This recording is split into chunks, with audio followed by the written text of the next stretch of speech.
Hello friends, എട്ടാം ക്ലാസ്സിലെ മാത്സിലെ first ചാപ്റ്ററായ സ്ക്വയേഴ്സിൻ്റെ ആക്ടിവിറ്റിയാണ് നമ്മൾ ചെയ്യാൻ പോകുന്നത്. ക്വസ്റ്റ്യൻ നോക്കാം. Calculate the squares given below. ഫസ്റ്റത്തെ ക്വസ്റ്റ്യൻ 64 ആണ്. 64 സ്ക്വയർ എന്താ ചെയ്യേണ്ടത്? നമ്മൾ 64നെ സ്പ്ലിറ്റ് ചെയ്തിട്ട് 60 + 4 ഹോൾ സ്ക്വയറിന് എഴുതും. ഓക്കെ, അപ്പോൾ 0 വരുമ്പോൾ നമുക്ക് സ്ക്വയർ കാണാൻ എളുപ്പമായതുകൊണ്ടാണ്. ഇതിൻ്റെ എക്സ്പാൻഷൻ എങ്ങനെയാണ് വരിക? ആദ്യം നമ്മൾ 60ൻ്റെ സ്ക്വയർ കാണാം.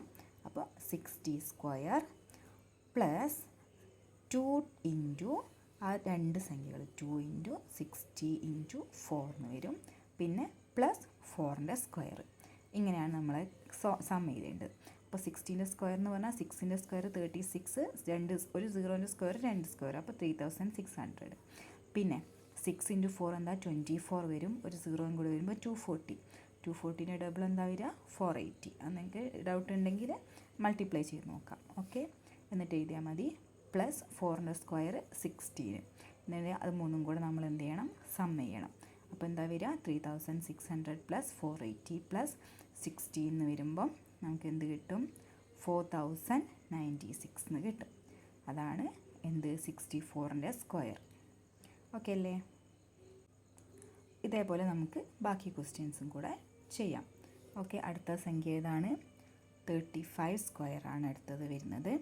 അപ്പം 35നെ നമ്മൾ എങ്ങനെയാണ് സ്പ്ലിറ്റ് ചെയ്ത് എഴുതുക? 30 + 5 ഹോൾ സ്ക്വയർ എന്ന് എഴുതിയാൽ മതി അല്ലേ? അപ്പോൾ 35 square is equal to 30 + 5 whole square. Okay, ഇതിനപ്പോൾ നമ്മൾ നേരത്തെ എഴുതിയ പോലെ എങ്ങനെ എഴുതാം? 30ൻ്റെ square plus 2 into 30 into 5. Okay, plus 5 square. അപ്പോൾ കാണാൻ എളുപ്പമല്ലേ? 3ൻ്റെ സ്ക്വയർ എന്താണ്? 9 ആണ് വരിക. ആ 2 ഇൻറ്റു 30 ഇൻറ്റു 5 ആണ് സെൻറ്ററിൽ വരുന്നത്. 3ൻ്റെ സ്ക്വയർ 9 ആവും. 0ൻ്റെത് 2 0, അപ്പോൾ 900 പ്ലസ് ആ മൾട്ടിപ്ലിക്കേഷൻ നമ്മളെപ്പോഴും അത് മൂന്നും കൂടെ മൾട്ടിപ്ലൈ ചെയ്ത് എഴുതുക. അപ്പോൾ എന്താ വരിക? 150 ഇൻറ്റു 2 300, 5ൻ്റെ സ്ക്വയർ 25. മൂന്നും കൂടെ പ്ലസ് ചെയ്യുമ്പം 900 + 300 + 25. അപ്പോൾ എന്താ അതിൻ്റെ ആൻസർ വരിക? ആഡ് ചെയ്ത് നോക്കാം. 1225 ആണ് ആൻസർ വരുന്നത്.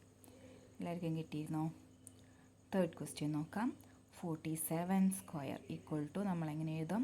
40 + 7 ഹോൾ സ്ക്വയർ എന്ന് എഴുതാം. അതിൻ്റെ expansion 40 square plus 2 into 40 into 7 plus 7 square. Okay അല്ലേ? 40ൻ്റെ സ്ക്വയർ 4ൻ്റെ സ്ക്വയർ എന്താണ്? 16 ആണ്. അപ്പോൾ 1600 എന്ന് വരും.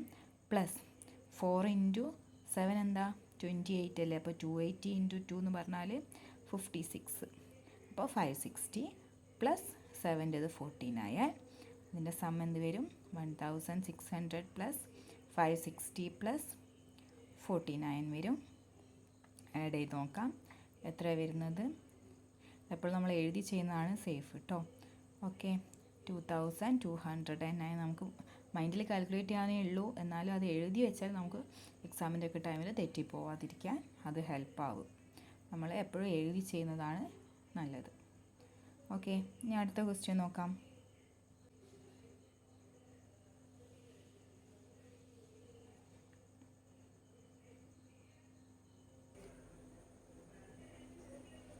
അടുത്തത് എന്താണ്? 53 സ്ക്വയർ ഈക്വൽ ടു എന്ത് വരും? 50 + 3 ഹോൾ സ്ക്വയർ എന്ന് വരും. 50 square plus 2 into 50 into 3 plus 3 square equal to 5ൻ്റെത് 25, അപ്പോൾ 2500 പ്ലസ് 3 ഇൻറ്റു 5 115, അപ്പോൾ 15 ഇൻറ്റു 2 30, അപ്പോൾ 300 പ്ലസ് 3ൻ്റെ സ്ക്വയർ 9. ഓക്കെ, പ്ലസ് ചെയ്യുമ്പോൾ എന്ത് വരും? 2500 പ്ലസ് 300 പ്ലസ് 9 എന്താ വരിക? 2809. ഓക്കെ, ഇനി ഫിഫ്ത്ത് ക്വസ്റ്റ്യൻ എന്തായിരുന്നു? ഫിഫ്ത്ത് ക്വസ്റ്റ്യൻ 88 സ്ക്വയർ അല്ലേ? 88 സ്ക്വയർ ഈസ് ഈക്വൽ ടു ഇങ്ങനെ എഴുതാം. 80 + 8 ഹോൾ സ്ക്വയർ. ഇപ്പോൾ എളുപ്പമല്ലേ? 80 square plus 2 into 80 into 2 8. 2 into 8 into 8 plus 8 square. അപ്പം എന്താണ് 6400 പ്ലസ് 8864 അല്ലേ, ഇൻറ്റു 2 എന്ത് വരും 128 എന്ന് വരും. അപ്പം 1280 എന്ന് വരും. 8ൻ്റെ സ്ക്വയർ 64. ആഡ് ചെയ്ത് നോക്കാം. 6400 plus 1280 plus 64 equal to 449 7744. Okay അല്ലേ? ഇത് ഏറ്റവും എളുപ്പമായിട്ട് സ്ക്വയേഴ്സ് കാണാൻ പറ്റുന്ന മെത്തേഡാണ് അല്ലേ.